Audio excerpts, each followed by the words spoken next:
and his own physical and sexual torturing of two women who were in his organization. First, the murders in which he was closely involved. This won't take long. We'll get to what he did to those women next, because there was a lot more information available on that situation.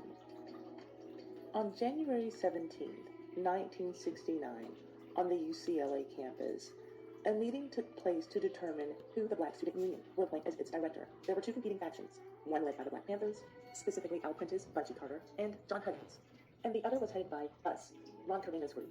US, that stands for United Slaves. Very empowering, right? According to Ron Karenga, United Slaves' mission was to revive African culture because that was the salvation of American blacks. So, the nominee to direct the Black Student Union, who was put forth by Ron Karenga and US, lost. And when he did, Ron Karenga's United Slaves members pulled out guns and killed the two Black Panthers, Bunchy Carter and John Huggins. 5 of Ron Karenga's US members were indicted for murder and conspiracy as a result of these killings. 3 of them were ultimately apprehended and convicted of second-degree murder. Yet, Ron Karenga's involvement as the leader of this organization has been widely swept under the rug. Why?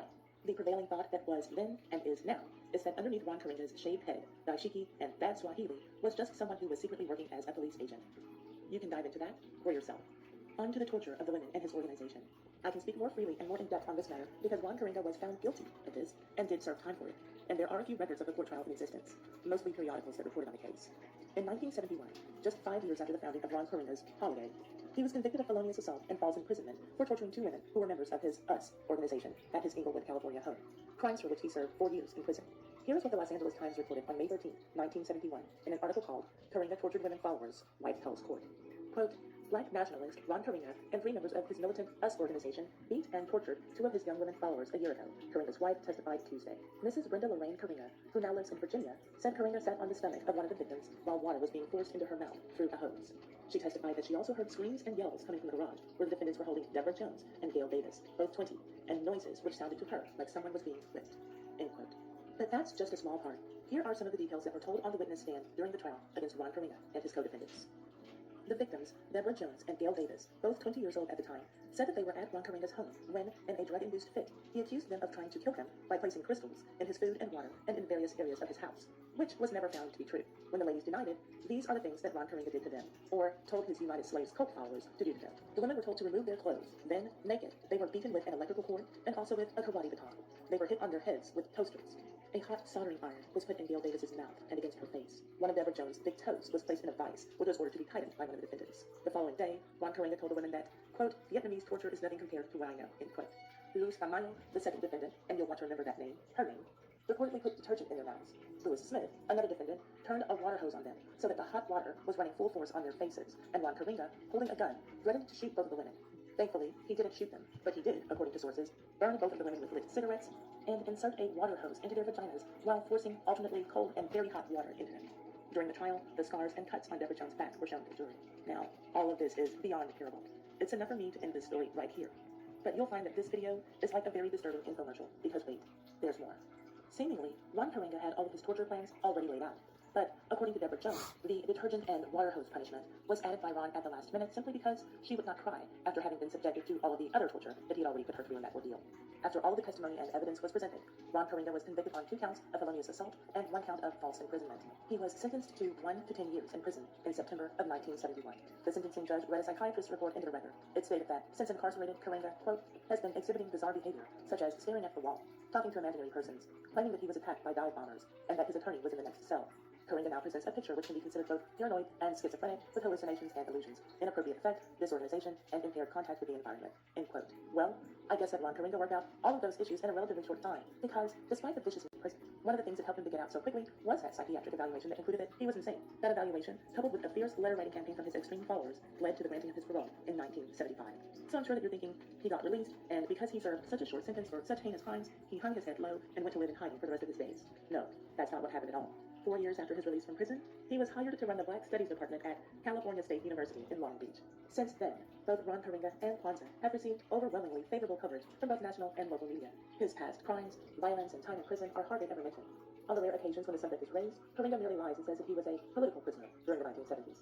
Political prisoner, my homie. Now, I'm not saying that Ron Karenga was or was not, or is not, some type of police agent.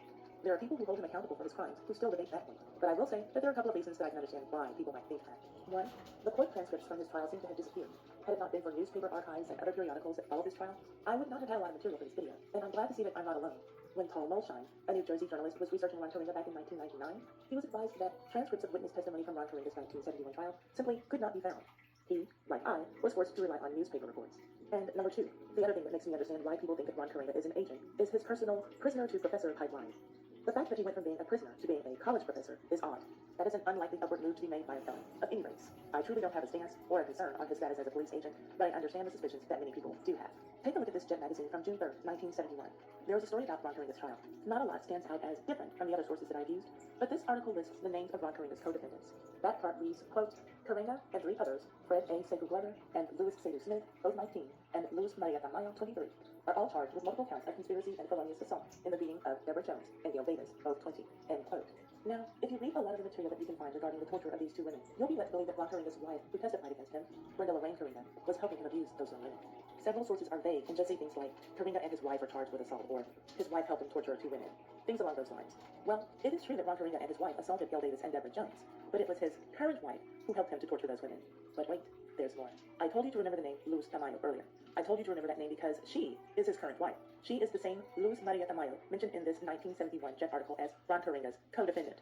The same woman who was mentioned in the 1971 Los Angeles Times report earlier, only as Luz Tamayo. Most sources that say anything about their marriage, the marriage between Ron and Tamayo that is, say that the couple was married in 1970. Which is only interesting because the news articles about the trial all show that he is still clearly married to Brenda Lorraine Karenga in 1971, hence her having to waive her right to refuse to testify against her husband.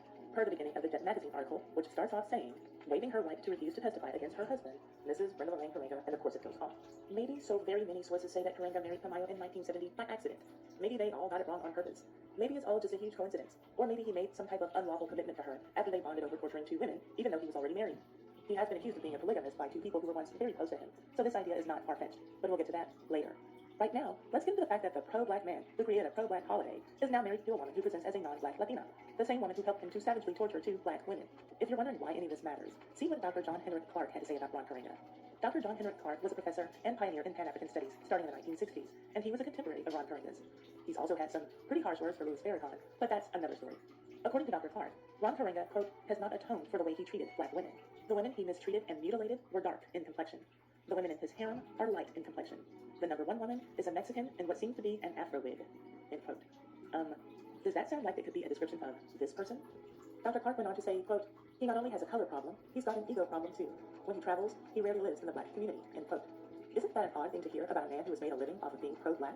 Now, colorism wasn't a word that people were throwing around at that time, but it sounds like that is exactly what Dr. Clark is suggesting that Ron Karenga is. A colorist who places no value on dark-skinned black women, which is why he brutally abused them and didn't think twice about it. Is that what you are hearing? Please answer in the comment section. I'd love to see your thoughts.